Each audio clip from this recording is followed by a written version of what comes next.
Hello everyone, I welcome you to this webinar. आज हम जिस बारे में बात करेंगे वो टॉपिक है pre workout supplements for athletes, friend और फो। मीन्स ये आपका दोस्त है या आपका दुश्मन। तो आप में से बहुत लोगों ने प्री वर्कआउट यूज़ किया होगा, कुछ ने नहीं किया। तो जिन्होंने नहीं किया है उनको आज मैं इसके बारे में बताऊंगी। तो इस मीटिंग में हम जानेंगे कि प्री वर्कआउट सप्लीमेंट क्या होता है, उसमें इंग्रेडिएंट्स क्या क्या होते हैं जो कि एक प्री वर्कआउट सप्लीमेंट में प्रेजेंट होता है, एंड प्रोप्राइटरी ब्लेंड क्या होती है, थर्ड पार्टी टेस्टिंग क्या होती है, एंड जो रिस्क है वो रिस्क प्री वर्कआउट सप्लीमेंट से रिलेटेड क्या होती है। So what is pre workout supplement? So pre workout supplement, जैसा कि इसका नाम बताती है, ये वर्कआउट के पहले लिया जाता है। इसका एक अर्गोजेनिक इफ़ेक्ट होता है, जैसे कि ये परफॉर्मेंस को बढ़ाता है अलग अलग तरीके से। या तो ये आपके मेटाबॉलिज्म को बढ़ाता है वर्कआउट के समय, या फिर ये जो आपके ब्लड सर्कुलेशन में जो न्यूट्रिएंट्स है वर्किंग मसल्स में, उसके सर्कुलेशन को इम्प्रूव करता है, आपके हार्ट रेट को भी बढ़ाता है, एंड साइकोलॉजिकली भी ये आपके वर्कआउट को सपोर्ट करता है। जैसे कि अगर आप ब्लैक कॉफ़ी लेते हैं तो आपको अपना वर्कआउट जो है वो डिफ़िकल्ट फील नहीं होता। अगर हम प्री वर्कआउट सप्लीमेंट्स में इंग्रेडिएंट्स की बात करें तो मोस्ट कॉमनली कैफ़ीन प्रेजेंट होता है, क्रिएटिन प्रेजेंट होता है, beta alanine, branch chain amino acid BCAA and taurine. So तो इसमें आपको क्या चीज़ें अवॉइड करने की ज़रूरत है, इस पे बात करेंगे कि आपके सप्लीमेंट में बहुत ज़्यादा कैफ़ीन नहीं होना चाहिए। लाइक 200 मिलीग्राम से ज़्यादा कैफ़ीन अगर प्रेजेंट होता है तो वो आपको नेगेटिवली इम्पैक्ट कर सकता है। बहुत ज़्यादा कार्बोनेटेड नहीं होना चाहिए, बिकॉज़ फिर वो गैस और बर्प क्रिएट कर सकता है। एंड उसमें हाई फैट्स नहीं होने चाहिए, वरना वो आपके प्रोटीन कार्बोहाइड्रेट के डाइजेशन को स्लो डाउन कर देता है, जो कि आपको वर्कआउट के समय एनर्जी प्रोवाइड करते हैं। एंड बहुत ज़्यादा हाई इन एंटीऑक्सीडेंट्स भी नहीं होना चाहिए, बिकॉज़ जब आप वर्कआउट करते हो तो आपके मसल्स जो है वो स्ट्रेस्ड आउट होते हैं, एंड हम चाहते हैं कि बॉडी नेचुरली उनसे कोप अप करे, ना कि एक्सटर्नली किसी एंटीऑक्सीडेंट्स एंड वाइटामिन्स की हेल्प से। एंड प्रोप्राइटरी ब्लेंड अगर मेंशन है आपके प्री वर्कआउट पे तो आपको उसे भी अवॉइड करना है। ये एक तरीके का मार्केटिंग लूप होल होता है, ताकि कंपनीज़ को एग्जैक्ट अमाउंट ऑफ इंग्रेडिएंट्स आपको ना बताना पड़े, तो वो ऐसे वर्ड यूज़ करते हैं अपने सप्लीमेंट पे, जैसे प्रोप्राइटरी ब्लेंड हो गया, कॉम्प्लेक्स हो गया, मैट्रिक्स हो गया। तो अगर आपके प्री वर्कआउट सप्लीमेंट पे इस तरीके के वर्ड्स आपको मेंशन दिखते हैं तो आपको अवॉइड करना चाहिए। जैसे कि एग्जांपल के तौर पे आप देख सकते हैं कि ये एक बैक साइड का इमेज है जिस पे मेंशन्ड है प्रोप्राइटरी ब्लेंड 4145 mg, और फिर उसके इंडिविजुअल इंग्रेडिएंट मेंशन है, लेकिन एग्जैक्टली कौन सा इंग्रेडिएंट कितना अमाउंट में इसमें डाला गया है वो क्लियरली मेंशन नहीं है। तो अगर आपका प्री वर्कआउट सप्लीमेंट भी इसी तरीके का बैक साइड आपको दिखता है तो आप उस प्री वर्कआउट को अवॉइड करेंगे। जहाँ पे स्पेसिफिक डोजेज़ मेंशन नहीं होते हैं उसके कंपोनेंट्स के, उस प्री वर्कआउट को लेना सेफ़ नहीं होता। अब बात करते हैं थर्ड पार्टी टेस्टिंग की। मैंने पहले भी सर्टिफिकेशंस की बात की है, जैसे कि आपको informed choice, informed sport, BSAG certifications को ज़रूर देखना है। आप जो भी सप्लीमेंट परचेज़ करते हैं, लोगों की पिक्चर आपको दिख रही है स्क्रीन पे। आपने अक्सर न्यूज़ भी देखा है कि मीडिया में कभी आता है कि इस एथलीट को डोप में पकड़ा गया क्योंकि इसने ये सप्लीमेंट लिया, और एथलीट को अवेयरनेस नहीं होती कि वो जो ले रहा था उसमें कोई डोपिंग सब्सटेंस हो सकता है। तो इसमें कई बार गलती एथलीट की नहीं होती। ऐसा होता है कि अगर आप एक सर्टिफाइड सप्लीमेंट यूज़ नहीं करते तो उनमें ऐसी चीज़ें भी डाली होती है जो वो कंपनी लेबल पे मेंशन नहीं करते। तो सेफ़ होने का सबसे अच्छा तरीका है कि आप थर्ड पार्टी टेस्टिंग सर्टिफिकेशंस को चेक करें कि वो डोप फ्री सब्सटेंस द्वारा टेस्टेड है कि नहीं, और उसी सर्टिफिकेशन को देख के ही आप कोई सप्लीमेंट परचेज़ करें। आप इन टेस्टिंग सर्टिफिकेशंस के वेबसाइट पे भी जाके आप इंग्रेडिएंट को टाइप करके चेक कर सकते हैं कि वो सेफ़ है या नहीं। अब थर्ड पार्टी टेस्टिंग जो होती है वो 100% एश्योरेंस नहीं देती कि जो आप परचेज़ कर रहे हैं वो सेफ़ है या रिस्क फ्री है।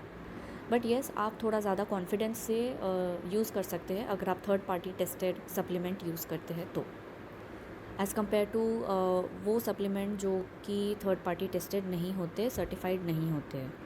सो pre workout supplement related risk जो आपको जानना चाहिए वो ये है कि आपके सप्लीमेंट में कंटामिनेशन हो सकती है बैंड सब्सटेंसेस की जो आपके लिए हार्मफुल हो सकती है, एंड ड्रग टेस्ट में वो पॉजिटिव भी आ सकता है।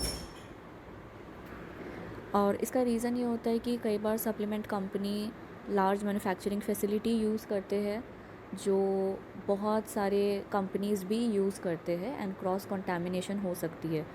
अगर सप्लीमेंट कंपनी इंटेंशनली उसमें कोई ऐसी ख़राब चीज़ नहीं डालते तो भी क्रॉस कंटामिनेशन हो सकता है उनके प्रोडक्ट में।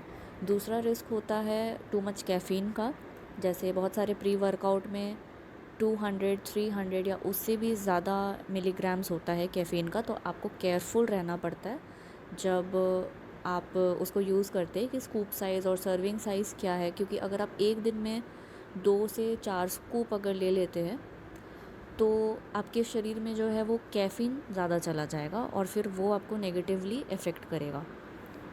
मीन्स आपके हार्ट रेट, आपके ब्लड प्रेशर को बहुत ज़्यादा बढ़ा सकता है। एक सर्टेन लेवल तक कैफ़ीन अगर आप लेते हैं 200 mg तक, तो वो आपके अलर्टनेस को बढ़ाता है।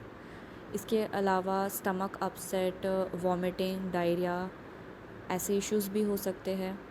आपको स्किन रिएक्शंस भी हो सकते हैं, जैसे बीटा एलेनिन से एक टिंगलिंग सेंसेशन की तरह आपको महसूस होगा, और बहुत ज़्यादा हाई डोजेज़ में आपको स्किन पे प्रॉब्लम्स भी हो सकती है।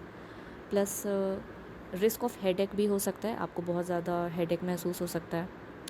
तो इसके पहले कि आप एक प्री वर्कआउट सप्लीमेंट के बारे में सोचें, पहली 2 चीज़ें जो आपको फोकस करनी है वो होती है गुड न्यूट्रिशन एंड स्लीप, क्योंकि इस पे अगर आप फोकस करेंगे तो आपको बेस्ट क्वालिटी वर्कआउट आप कर पाएंगे, जो आपको एक प्री वर्कआउट सप्लीमेंट भी जो है प्रोवाइड नहीं करा पाएगा। तो अच्छा डाइट और अच्छी नींद जो बेनिफिट आपको दे सकती है आपके वर्कआउट के दौरान, वो एक प्री वर्कआउट सप्लीमेंट आपको नहीं दे सकता। सो आप सही टाइम पे खा रहे हैं, सही मील ले रहे हैं, ये बहुत इम्पॉर्टेंट है, एंड आप नींद अच्छी ले रहे हैं, जैसे कि एक अर्ली टू बेड, एंड सुबह क्योंकि आपको उठना पड़ता है तो एटलीस्ट 7 to 9 आवर्स की नाइट की नींद आपको लेनी है, एंड आफ्टरनून में आप 1 आवर का नैप ले सकते हैं। सो यूजुअली एडल्ट्स को 7 to 9 आवर्स की नींद चाहिए, बट एथलीट्स को at least 9 to 10 hours of deep sleep चाहिए रात में, तभी जाके उनकी बॉडी पूरी तरीके से रिकवर करती है नेक्स्ट डे ट्रेनिंग के लिए। और अगर आपको ऐसा लगता है कि वर्कआउट आप जब नेक्स्ट डे करने जाते हैं तो आपको बहुत ज़्यादा थकान महसूस हो रही है और आप बिना प्री वर्कआउट के ट्रेनिंग नहीं कर सकते, तो आपको रिकंसिडर करना चाहिए। आपको एक बार एनालाइज़ करना चाहिए कि आपका जो डाइट है और आपकी नींद है वो बिल्कुल सही चल रही है या नहीं। बिकॉज़ अगर ये दोनों चीज़ें ठीक नहीं हैं और इसके ऊपर आप प्री वर्कआउट सप्लीमेंट लेते हैं तो वो आपको असर नहीं करने वाला। तो अगर हम एक रिव्यू करें तो आपको अपने स्लीप एंड न्यूट्रिशन को एनालाइज़ करना है इसके पहले कि आप प्री वर्कआउट सप्लीमेंट यूज़ करना स्टार्ट करने के बारे में सोचें। एंड आपको कोई भी आप सप्लीमेंट यूज़ करते हैं तो आप एक बार अपनी न्यूट्रिशनिस्ट से यानी आप मुझसे डिस्कस कर सकते हैं। आप इंग्रेडिएंट लिस्ट चेक करें, डोसेज चेक करें, सर्टिफिकेशन कि वो third party BSCG certified, informed choice certified है कि नहीं। और जैसे मैंने आपको बताया था कि उसमें अगर ऐसे वर्ड मेंशन है जैसे मैट्रिक्स, ब्लेंड, तो इस तरीके के वर्ड्स जिस भी सप्लीमेंट में मेंशन है उसको आप ज़रूर अवॉइड करें। ओके, अब कुछ क्वेश्चंस की बात करते कि मुझे कैसे पता कि मेरा प्री वर्कआउट ठीक है या नहीं है। तो जैसे मैंने आपको बोला कि प्रोप्राइटरी ब्लेंड जैसे शब्द को अगर आपको दिखता है तो आप अवॉइड करें, वो सर्टिफाइड है कि नहीं वो आपको चेक करना है। अगला सवाल कि किस एज में आप प्री वर्कआउट लेना स्टार्ट कर सकते हैं। तो जितना आप इसे डिले करें उतना अच्छा होगा। आप अपने न्यूट्रिशन एंड स्लीप को पहले फोकस करें, और अगर आप 18 साल से कम के हैं तो इसको बिल्कुल भी ना लें। ओके, नेक्स्ट क्वेश्चन इज़ कि क्या कॉफ़ी प्री वर्कआउट से बेटर होता है। येस, प्री वर्कआउट से फार बेटर कॉफ़ी होता है, बिकॉज़ उसमें कैफ़ीन की डोजेज जो है प्री वर्कआउट से कम होती है और कोई दूसरे रिस्की इंग्रेडिएंट्स नहीं होते हैं जो कि एक प्री वर्कआउट में हो सकते हैं। नेक्स्ट क्वेश्चन है कि क्या मल्टीपल सप्लीमेंट एक टाइम पे लेना सही होता है? तो बिल्कुल भी ठीक नहीं होता है, रिस्की होता है। अगर सवाल कि क्या कोई ऐसे सप्लीमेंट है जो स्लीप में हेल्प करते हैं, तो आई वुड सजेस्ट कि जो नॉन फार्माकोलॉजिकल अप्रोचेज़ होते हैं नींद को इम्प्रूव करने का, जैसे कि आप अपने स्क्रीन टाइम को कम कर दीजिए, ऑडियो सुनिए अगर आपको कुछ सुनने का मन करता है, जैसे पॉडकास्ट, रेडियो, कोई कॉमेडी ऑडियो स्क्रीन पे देखने के बजाय। आप लाइट्स को डिम कर लीजिए। आप चाहो तो एक गरम लाइक वार्म वाटर बाथ आप ले सकते हैं, लाइक गर्म पानी से आप नहा सकते हो ताकि आपके मसल्स और ज़्यादा रिलैक्स हो सके। तो इनफैक्ट आप नाइट में टर्मरिक मिल्क ले सकते हैं पम्पकिन सीड्स के साथ। दैन आप चाहो तो अपने विटामिन डी लेवल्स को चेक में रखिए, उसकी डेफिशिएंसी से भी नींद वगैरह जो है वो डिस्टर्ब होती है।